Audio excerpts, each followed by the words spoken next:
Srdčan, dober dan, dobrodošli. Dober dan.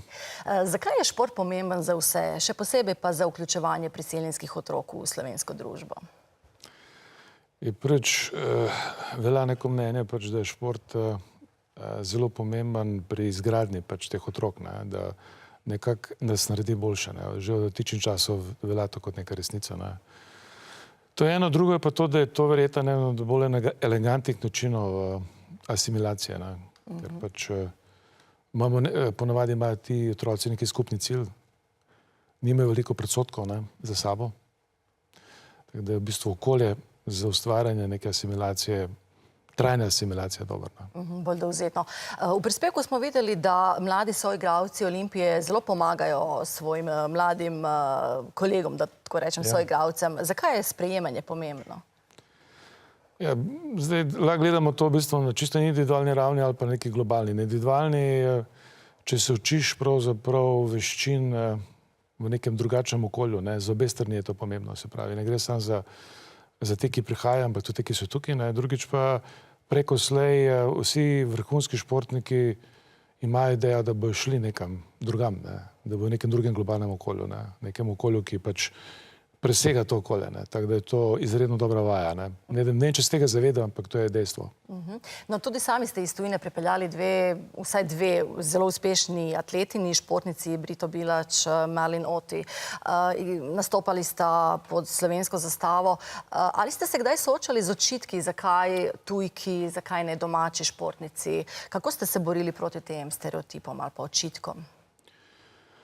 Ja, mogoče je bolj izrazita bila težava pri Otevi, zaradi tega, ker je pač se ve, da so temnopolti športniki bolj obdarjeni. To je dejstvo, za šprint vsaj. Ampak po drugi strani se pa moramo zavedati, da v tistem času, ko je ona bila, da je raven, predvsem pri ženskah, se dvignila. Se pravi, ja, na nek način pritisniti na neko mesto, ki je lahko prijetno ali pa boleče in te v bistvu prisili do tega, da si boljši, kar je pa seveda dober namen. Kaj je lahko dodana vrednost priseljencev, da tako rečem, bodi si tujcev, bodi si celo beguncev, ali pametne družbe absorbirajo sposobne in ali je Slovenija pametna? Torej, nedvomno je možnost razvoja med nadarjenimi bistveno večja kot med nenadarjenimi. Dejstvo je, da bomo mi vedno deficitarni v številu ljudi, ker v športu, če pogledamo tistih od 20 do 23 tisoč otrok, ki so rodili na leto, se pa redistribuira po športih in enostavno je, pa ne samo za šport, za vse, je masa teh, kritična masa je premehna, da bi imeli večje število nadarjenih. Kot rečeno pa, živeti v družbi nadarjenih je v bistvu privilegij. Tudi sami ste sicer kot otrok prišli iz Beograda, starši v Slovenijo, sicer še v času skupne države, pa vendar, kako ste se kot gimnazijec vključili v družbo? Kako se spominjate teh časov? Ja, verjetno je največja barijera bila jezik na začetku. Kakorkoli je podoben, je tudi različen.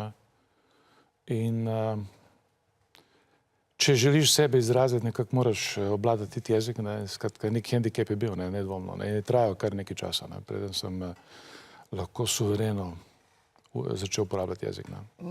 No, zdaj ste že precej dolgo uspešni, ste tudi lastnik enega od najbolj uspešnih podjetij na svetu, ste med vodilnimi pri merjenju mišic. Kako je bilo težko človeku s 3 J v imenu in priimku uspeti v Sloveniji? Zdaj tako je, uspešni smo pokaj z oskem segmentu, da ne mi zdaj izpada, da smo res zelo široko uspešni. Ampak, kar se tiče teh 3 J-ev, pravzaprav moram reči, da o tem že sploh ne premišljujem. Vi ste me spomnili na to, ampak mislim, to je nekaj, kar je verjetno v nekem trenutku bilo, mogoče bilo pomembno, zdaj se bolj lahko smejim temu, kot da bi se temu posebej, kako bi rekel, da bi bil na to pozoren. Je pa nekaj drugega zanimivega pri tem, da pravzaprav to, kar počnemo, je, rečemo temu tako, high-tech. In se ne pričakuje, da nekdo, ki je iz Slovenije, izvaža high-tech recimo v ZDA ali pa v Nemčijo ali pa Švico. Ta del je bolj zanimiv, ta disproporc, kot ta z Dž, recimo. Torej tudi za države veljajo stereotipi. Absolutno, ja. Hvala lepa za obisk v studiu. Prosim.